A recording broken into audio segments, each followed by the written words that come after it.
最新发布的 iPhone 16E 被视作 iPhone SE 3的精神继任者。然而，尽管它在多个方面都有所升级，细细比较之下，仍能发现它缺少了一些旗舰 iPhone 16以及同价位安卓机型上的关键功能。这些缺失的特性或许会成为影响消费者决策的重要因素。首先 ，iPhone 16E 不支持 Precision Finding 精确查找，这是因为它未配备第二代超宽带 UWB 芯片。这意味着，如果你的 AirTag 丢失，你只能通过 Find My 查找应用查看大致位置或者播放提示音，而无法获得箭头指引进行精确定位。此外，由于缺少 Thread 网络技术，它也无法像 iPhone 16那样直接与支持 Thread 的智能家居设备进行低延迟、高效能的通信。对于日常使用来说，这两点可能影响不大，但如果你是智能生态用户，这将是个不小的遗憾。在无线通信方面， iPhone 16E 仅支持 Wi-Fi 6，而 iPhone 16采用了 Wi-Fi 7，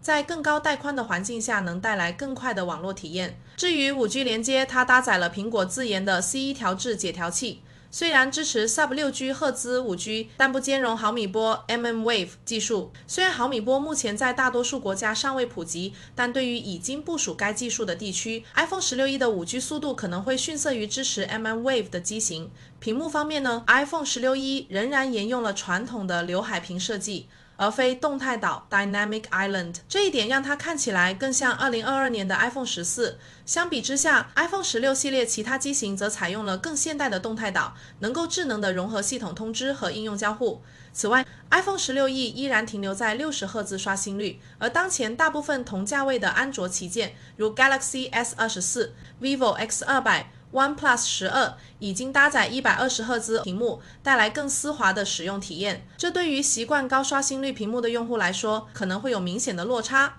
屏幕保护方面， iPhone 16E 采用的是 iPhone 12时代的第一代 Ceramic Shield 陶瓷盾玻璃，而不是最新的强化版本。 Ceramic Shield 是由苹果与康宁联合研发的玻璃材料，理论上比普通玻璃更耐摔。然而，由于 iPhone 16E 没有使用最新一代的陶瓷盾，其抗摔能力可能不及 iPhone 16。对于容易手滑的用户，额外购买钢化膜和保护壳仍然是必要的。在性能方面， iPhone 16E 采用了 A18 处理器的降频版本，与 iPhone 16相比，它少了一个 GPU 核心。虽然日常使用不会有太大影响，但在运行高性能游戏或复杂图形任务时，它的表现可能会稍逊一筹。影像系统也是 iPhone 16E 与 iPhone 16之间的一大区别。iPhone 16E 4800万像素 f1.6 主摄采用了更小 2.55分之1英寸传感器，相比 iPhone 16主摄 1.7分之1英寸传感器，单位像素面积更小，进光量也更少。这意味着在低光环境下，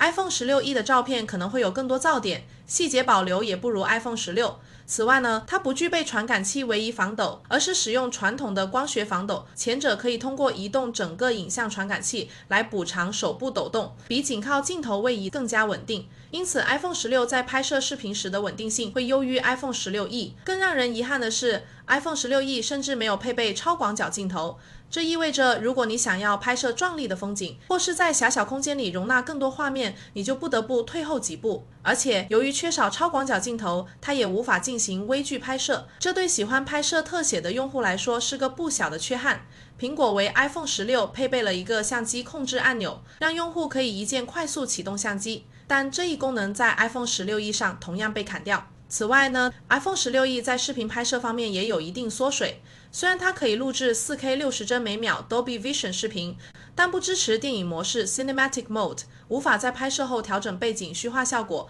也缺少动作模式 Action Mode。 在拍摄剧烈运动的视频时，画面稳定性不如 iPhone 16，更别提专门为 Apple Vision Pro 设计的空间视频 Spatial Video 了。 iPhone 16E 也不支持该功能。在摄影风格方面， iPhone 16允许用户自定义色调和风格，而 iPhone 16E 仅提供固定的预设选项，少了一些个性化调节的自由度。此外， iPhone 16拍摄的人像照片会自动记录景深信息，让用户可以在拍摄后再调整背景虚化，而 iPhone 16E 不支持这一功能。这意味着你在拍摄时就得决定是否要开启人像模式，无法事后调整。充电方面， iPhone 16E 也有些许遗憾，它不支持 MagSafe 或7.2无线充电，只能使用传统的7无线充电，充电功率限制在 7.5 瓦，远不及 iPhone 16的15瓦 MagSafe。 这对于习惯使用 MagSafe 充电器或磁吸配件的用户来说可能会有所不便。最后呢 ，iPhone 16E 目前仅提供黑色和白色2种配色，